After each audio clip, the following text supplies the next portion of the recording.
অবশ্যই খুবই ভালো লাগার ব্যাপারটা এবং এই কাজটা দর্শক যেভাবে নিয়েছে এটা আমাদের আসলে ভাবনাতীত আর কি। এতটা ভাবি নাই। যা বলছি ক্রমাগতই প্রত্যেক ইন্টারভিউয়ে যে এখন আমি তো আসলে পরিবারের আসলে ছোট ছেলে। সো ওই ভালোবাসাটা পাচ্ছি। এতটা ভালোবাসা পাওয়া এটা এক ধরনের আশীর্বাদ এবং এই আশীর্বাদ নিয়ে সামনে আরও ভালো কাজের সাথে থাকার চেষ্টা থাকবে। যেন সেই সুযোগ হয়। মিস করব। এই দর্শকদের মিস করব।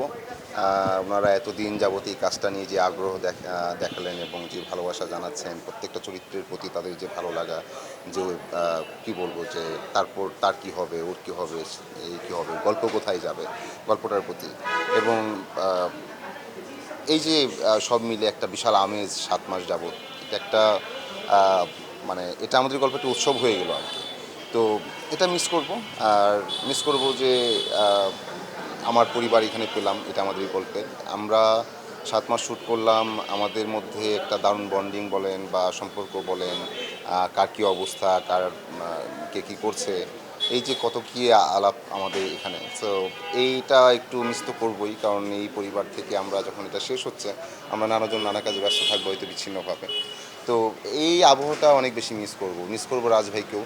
আর আশা রাখি রাজভাইয়ের সাথে আবার সামনে কাজ হবে, রাজভাইয়ের সাথে তো কাজ হবেই। কিন্তু এই সবাইকে মানে আমার পরিবারের ফাহাদ ভাই, সায়রা ভাবি বা মেহেরিন বা ফারহানা, ফুফু, ফুফা, বাবা, ওনাদের সাথে আবার এরকমভাবে যদি আরও দীর্ঘ সময় থাকতে পারতাম আরও বেশি ভালো লাগতো। মানে জার্নিটা ভালোই লাগছিল আর কি।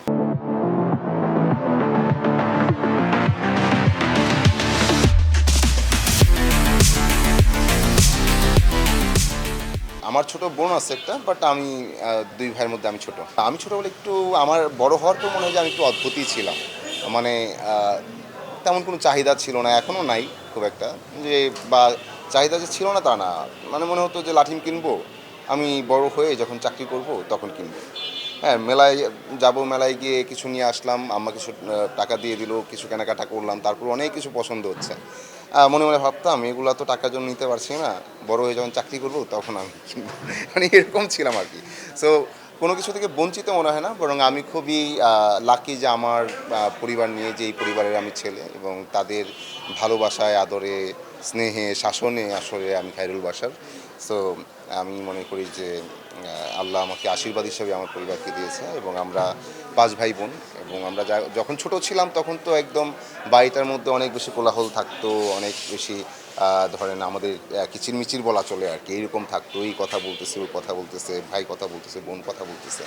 তো এখন সবাই মোটামুটি সংসার, চাকরি সব কিছুতে ব্যস্ত। তারপর আমরা যে ওকেশনগুলো থাকে সে সময় একই সুন্দর। আমার পরিবারটা খুব সুন্দর এবং আলহামদুলিল্লাহ বাস্তব জীবনের প্রভাবটা রয়ে যাবে। আমি আমি যেমন বলছিলাম যে আমি কাকে বেশি মিস করব, আমি বলছিলাম যে ফাহাদ ভাইকে, কারণ ফাহাদ ভাইয়ের সাথে আমার রাগারাগি চেঁচামেচিটা একটু বেশি। মেহরিনের সাথে অবশ্যই। মেহরিনের সাথে তো আমার পুরো টোটাল জার্নি, তো ওকে মিস করবো এটা তো খুবই স্বাভাবিক। তো এর বাইরে ফাহাদ ভাইকে মিস করব। আর কেন যেন আমার বাবা চরিত্রটা আমার প্রচণ্ড পছন্দের আর কি। তো বাবাকে মিস করব এবং সবাইকেই মিস করব। ফারহানাকে মিস করব, ফুফুকে মিস করব, ফুফুর নীতি কথা মিস করব। এবং আমার ফুফা তো খুবই গোবেচারা মানুষ, বাট মানসিকভাবে খুবই স্ট্রং। তো তার এই ব্যক্তিত্বটাও আমাকে খুব মানে প্রভাবিত করে বা প্রভাবিত করেছে বলা যায়। তো সবাইকে আসলে মিস করব। বাস্তব জীবনে তো আমার এই ধরনের সিচুয়েশনের ভিতর দিয়ে যে যাওয়া তা না, বাট কিছু কিছু সিচুয়েশন তো আসলে মিলে। তো সেটার এক ধরনের অভিজ্ঞতা তো আছে, সেই অভিজ্ঞতা থেকেই কাজটা করা বা কী কী পরিস্থিতি সেটাকে ভেবে সেভাবে আসলে প্লে করার চেষ্টা করা। দর্শকের ক্ষেত্রে ব্যাপারটা হচ্ছে যে দর্শকের ক্ষেত্রে এমন ঘটছে যে এখন যখন সায়রা ভাবির সাথে আমার আরেকটা কাজ হচ্ছে, তারা বলছে ভাবির সাথে দেবর কীভাবে এই নাটক করলো। মানে ওইটা নাটক, এটা নাটক না। সো এটা এতটাই রিয়েল মনে হয় আমাদের দর্শকের কাছে। তো এটা একটা বড় প্রাপ্তি আর কি। আমি যৌথ পরিবারে বিশ্বাসী। যৌথ পরিবারই বিশ্বাসী এই কারণে, কারণ এখানে যৌথ পরিবার যখন থাকে সবার সাথে সবার ভাবের আদান প্রদান হয়, নানা ঘটনার শেয়ারিং হয়। তো বিশেষ করে আমার কাছে মনে হয় যে যৌথ পরিবারের বাচ্চারা অনেক বেশি স্বতঃস্ফূর্ত। হ্যাঁ, কারণ সে চাচাকে পায়, দাদুকে পায়, দাদাকে পায়, মানে চাচিকে পায়, কাজিনদের পায়। সো ওইটা এক ধরনের উৎসবের মতো এবং ওই শৈশবটা অনেক বেশি, ওই শৈশবের স্মৃতি অনেক বেশি। আবার যে একটা একক পরিবারে বেড়ে ওঠে তার স্মৃতি কম, তার স্মৃতি ডেফিনেটলি কম।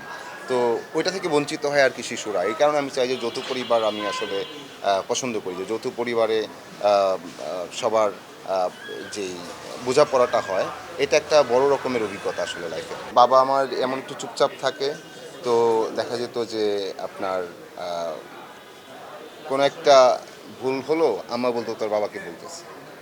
তা আম্মা তো আসার পরে আপনার ছেলে এই করছে সেই করছে সেই করছে। আমার বাবার একটা সুন্দর ডায়লগ ছিল সবসময়, হ্যাঁ, যে পণ্ডিতের ভূত দেখতেছি তরে, হ্যাঁ, রেজাল্টটা আসুক। এছাড়া আব্বা কখনোই শাসন করতো না, আর কিছুই বলতো না, এইটুকুই বলতো। আর এইটুক যে আমার মধ্যে কি ভয় তৈরি করতো যে রেজাল্ট যদি খারাপ হয়, অথচ রেজাল্ট আসার পর এটা আব্বা দেখতোও না, যে হ্যাঁ ঠিক আছে এরকম। তো এই ভয়টা তো ছিল। তো আব্বাকে অনেক বেশি ভালোবাসি, অনেক বেশি ভয় পাই এখনও। সে কারণেই বাবাকে বলা হয়ে ওঠে না, কোথায় যেন একটা দেয়াল, বিশাল একটা দেয়াল থাকে। বাট আই থিঙ্ক বাবাও এটা জানে, সন্তানরাও এটা জানে যে বাবার প্রতি সন্তানের ভালোবাসা কতটুকু, এবং সন্তান তার বাবাকে কতটা ভালোবাসে। এটা আমার মনে হয় দুজনেই ফিল করতে পারে, বলতে পারে না আর কি। আমার পরিবারের তো সবাই দেখে, বোন দেখে এই কাজটা, ভাই ভাবি দেখে, এবং আমার বড় বোন দেখে, দুলাভাই দেখে। তারা নানা সময় আমাকে বলে তো এখন কি হবে, এটা কি, আমি একদমই বলি না। আমারও ভীষণ পছন্দের কাজ। আম্মা কোনো মানে নাটক বা ইয়েতে দেখে না খুব একটা, ও নিউজও দেখে না খুব একটা। আম্মা খুবই মানে ওই গোছানো টোছানো এই সেইর মধ্যেই ব্যস্ত থাকে তার।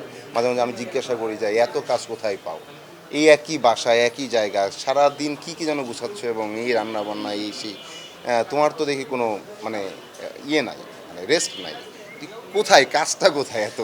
কিন্তু মারা এরকমই সারাদিনই কি টুকটাক করতেই থাকে। তো আম্মার এসবের প্রতি আগ্রহ নেই, বাট এই সিরিজটা আম্মা দেখছে নিয়মিত এবং বলে যে এটা তো খুব সুন্দর, এটা তো খুব মজার রে, এবং এটা তো ভালো হচ্ছে। তাহলে এখন ফাহাদ কী করবে, হ্যাঁ, আর তুই এটা কী করলি, তুই এভাবে বিয়ে করলি কেন, তুই কীরকম কিছু করবি কিনা, মানে এ ধরনের একটা ইয়ে তার মধ্যে কাজ করে। এটা দেখে আমার ছোটো বোন, খুব উৎসাহ দেয় যে কাজটা খুব সুন্দর হচ্ছে, প্রতি এপিসোড তারা দেখে। আমার ভাগ্নি দেখে, বাতিজিরা দেখে, ওরা তো অনেক ছোটো তারপরেও তারা দেখে। তো এই আর কি, যে ওরা দেখে খুব আগ্রহ নিয়ে যে চাচা কাজ করতেছে, হ্যাঁ, মামা কাজ করতেছে, এই ফিল নিয়ে দেখে। আর এই যে মামা মামা এটা বলে, এটা বলাতেই তাদের এক ধরনের শান্তি। তো এটা দেখে আমার ভালো লাগে। আমি যখন যাই বোনের বাসায়, আমার ভাগ্নে নিয়ে আসে, এই যে তুমি এটা নতুন করছো না, এটা আমি দেখছি, লাইক এরকম আর কি। তো ভালো লাগে। এই ফ্যামিলিকে মিস করবো এটা বলছিলাম। তো এই যে এই গল্পটা নিয়ে এই আলোচনাটা হয়তো আবার ফ্যামিলিতে একটু কমে আসবে ধীরে ধীরে, বাট আমার মনে হয় এই কাজটা আরও অনেক দূর যাবে। আর সবচেয়ে ভালো লাগার হচ্ছে যে আমরা বেশ হয়তো 3 প্রজন্মের সাথে পরিচিত হয়ে গেলাম এই কাজ দিয়ে। মানে বাচ্চারাও এটা দেখছে, আমাদের বয়সীরাও দেখছে, এবং আমাদের সিনিয়র যারা আমাদের আহ, মামা মামি চাচা চাচি, তো বাবা মায়ের বয়সে যারা আছেন সবাই দেখছেন, এবং ইভেন বয়স্ক যারা দাদু দাদার বয়সের ওনারাও দেখছেন। তো এটা এতটা আসলে ওনাদের কাছে পৌঁছাতে পারে এই কাজ দিয়ে, এটা আসলে ভালোবাসা, এবং ভালোবাসাটাই আমার কাছে আশীর্বাদ। সো হোপফুলি সামনেও আমরা আরও বেটার কিছু নিয়ে আসবো, এই আশা রাখি।